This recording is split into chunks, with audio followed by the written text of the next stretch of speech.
Good morning mga ka-Warmbill Philippines, mga ka-agri, mga ka-tebulats. Andito tayo sa PIDIG, Organic Agriculture Practitioners Association vermicomposting area, no? At ito ay made of cemented beds, no? So andito si CK, yan, at saka sino nga to? Kasama mo CK? Yeah, si Rachel. Yan pala si Rachel, no? So ang topic natin today, mga ka-Warmbill Philippines, ay ang dahil sa nag-request ang mga taga Mindanao, no, na mga kaibigan natin, ano daw yung magandang characteristic ng vermicast, no. So, kung titingnan natin yung ginagawa nila, pataas nga niyan Kuya CK. Yan, nang papakita mo nga sa atin ang yung vermicast. Yan, oh, yan. Hindi, ito na. Sige, okay lang kahit saan. Yan. So, kung titingnan natin, yan ang bog si CK. So, ayan, number 1, mga ka-Warmbill Philippines, makikita nyo is texture. So, pag pinag-usapan natin ng texture, number 1, yan dapat ay dark brown ang kanyang kulay. And at the same time, yan ay granulated, no, ang vermicast. So, vermicompost is almost granulated, pero syempre may mga malilinggit siya na materials, sobrang pino. Pag iyong kinuha na vermicast ay mula sa vermiculture production. Pero sa vermicomposting production ay lamang na lamang ang vermicast. So para siyang granules, no. That is texture, mga ka-Warmbill Philippines, no. At kung titingnan mo yung materials na yan, hindi siya basang-basa. Hindi rin siya buo-buo and hindi siya muddy. So siya ay granular, kumbaga. Yan, buhaghag. Kaya nga kasyang-kasya siya diyan sa mga butas, no, ng sheaving, no, equipment, no. Next natin yung tinatawag nating odor, no. So syempre ang amoy ng vermicast, mga ka-Warmbill Philippines, ay hindi dapat mabaho. Yan. Amoy mo nga kayo CK. Amoy mo, Ma'am Rachel. Pamoy. Yan. So anong naamoy nyo? Walang amoy, sir. So wala daw amoy, pero ang amoy niyan amoy lupa. Yan. So amoy probinsya lang. So yan. So katulad ko, amoy probinsya ako, no, mga Warmbill Philippines. Yan. So earthly smell ang amoy ng vermicast. So wala siyang mabahong amoy na dahilan na nagkaroon ng presence ng anaerobic decomposition during the process. So pangatlo, mga ka-Warmbill Philippines, na karakteristik ng magandang vermicast, yung kanyang nutrient content, no. So syempre ang vermicast ay considered na multi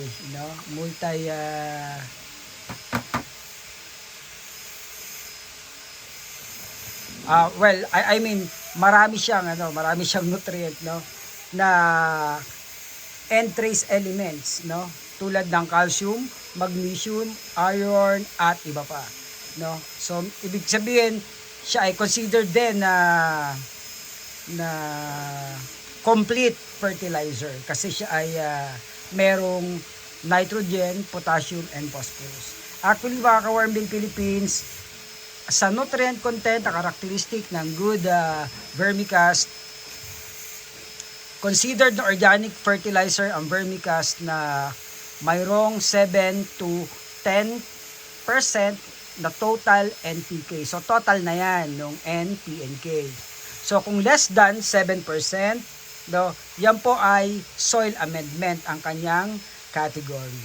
Next natin, mga ka-Warmbill Philippines, no, ay ang moisture content. Yan. Kuya CK, ganyan mo nga yung yung vermicast para makita nila na yan. So yan. Nakita nyo, pag pinisil lang ni CK, pag binuksan, yan, mabilis siyang madurog. So ibig sabihin, ang moisture content niya ay sapat lamang, no. So sa vermiculture, alam natin na dapat mataas ang kanyang moisture content. Sa vermi composting naman dapat mababa. Yan, so pag nagpapawisan na po si Ma'am Rachel. Yeah. So yan yung moisture content, mga Wormbill Philippines. So pag ikay mag-harvest na ng vermicast, dapat ang iyong moisture content ay below 35%. Pero hindi naman dapat yan below na 30% kasi masyado na siyang magaan at namamatay na ang ating beneficial microbes pag bumababa ang ating moisture content. And then we have pH level. So mga ka-Wormbill Philippines, dapat ang ating pH level ay hindi acidic ang ating vermicast, no? So dapat yan ay neutral, mga ka-Wormbill Philippines. Number 1, may mga vermicast na pag hinawakan mo maraming mites. So ibig sabihin, ang mites ay indicator ng acidic requirement para sila ay mabuhay. Kaya kung ang vermicast mo ay meron pang mga mites, so yan ay hindi pa masyadong cured, kasi kung cured ang iyong vermicast, ang kanyang pH ay nasa neutral level na 7, ano. And then we have microbial activity, syempre. So mas maganda, mga ka-Wormbill Philippines, sa mga nagpa-practice ng organic agriculture, i-fortified nyo na ang inyong vermicast ng lactobacillus, IMO, fish amino acid, no, para ang inyong vermicast ay napakayaman sa beneficial microorganism. Well, pwede nyo rin niyang i-fortified ng BioN, no? Pwede nyo rin niyang i-fortified ng mycorrhiza at iba pa. Kung saan mo i-apply ang iyong vermicast, so pwede mong gamitin ang iyong vermicast na medium, no, ng mga beneficial microorganism na essential sa paglaki ng mga halaman. Then mga Wormbill Philippines, ang isa pa ay ang ating absence ng contaminants, no. So usually yung mga contaminants na yan, mga ka-Wormbill Philippines, ay yung plastic, no. So, hindi pwede may plastic ang iyong vermicast.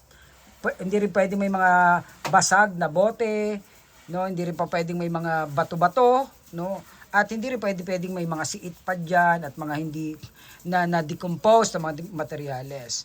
So para maganda ang inyong pagbebenta sa market, no. And then we have number 8 nating kailangan tingnan, yung heavy metals, no. So dapat ay wala talaga heavy metals ang iyong vermicast pag magpapa-analyze ka, or below siya doon sa dapat ay yun lamang ang taas na dami ng heavy metals, no. So yan. And then we have stability. So importante yung stability, mga ka-Wormbill Philippines, kasi hindi po pwede na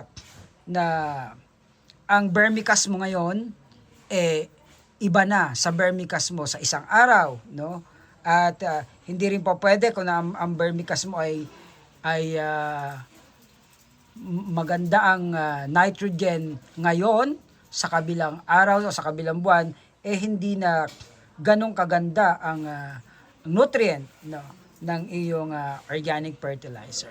So to sum up, mga ka-Wormbill Philippines, ang good vermicast, no, or high quality vermicast ay may mga katangian na kailangang i-consider, at yun ang texture, odor, nutrient content, moisture content, pH level, microbial activity, absence of contaminants, heavy metals, and stability. So kung kayo, mga ka-Wormbill Philippines, ay nais na i-commercialize naman ang inyong vermicast, so kailangan mo ding i-consider yung tinatawag nating carbon and nitrogen ratio. So merong required ang BAPS, no, doon sa carbon and nitrogen ratio. Kasi kung mataas nga ang iyong NPK content, maganda yung kanyang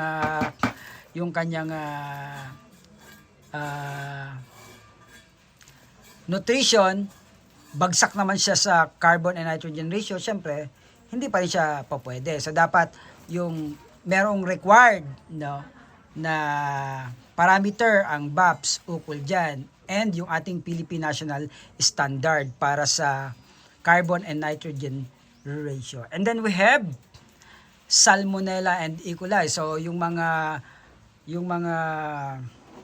disease-causing microbes, no? So, yan, kinukuha yan, no?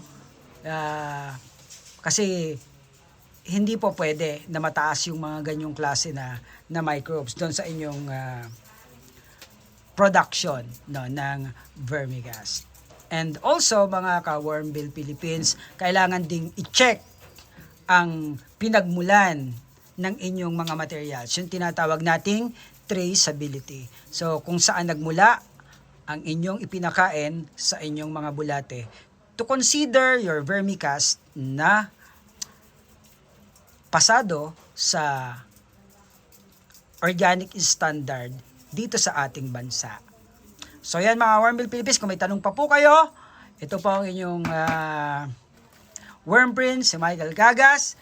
Kasama ko po si Rachel, saka si Mama CK. Magandang araw po and God bless us all.